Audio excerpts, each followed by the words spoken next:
এলাম, ঘরে এসে মা মনসাকে পুজো দিলাম। আর এই যে পুটকু, একেও নিয়ে যাচ্ছি আমাদের সাথে, খুব খুশি তাই।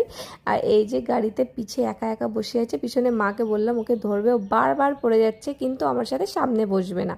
কিন্তু বেশ ভালো লাগছিল, মনে হচ্ছিল আমরা একটা ফ্যামিলি হয়ে গেছি। কিন্তু চিকি আমাদের আমাদের এত ভালোবাসে, শুধু মাসি মাসি করতে থাকে আমাকে। তবে এই যে আজকের ওয়েদারটাও বেশ ভালো, ক্লাউডি ছিল, কিন্তু তাও আমার এত গরম লাগছিল কি আর বলবো তোমাদের।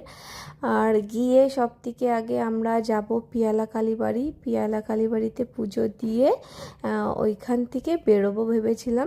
তবে পিয়ালা কালীবাড়ি গিয়ে একটু ওয়েট করতে হলো, ঠাকুরমশাই অন্য মন্দিরে পুজো দিচ্ছিলেন।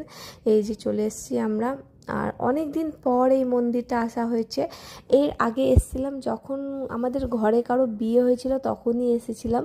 তারপর মনে হচ্ছে আজকে এসেছি। আর তারপরে আমরা পিয়ালা কালীবাড়িতে পুজো দিয়ে চলে এসেছি ভিরিঙ্গি কালীবাড়ি। আর এইখানে এসে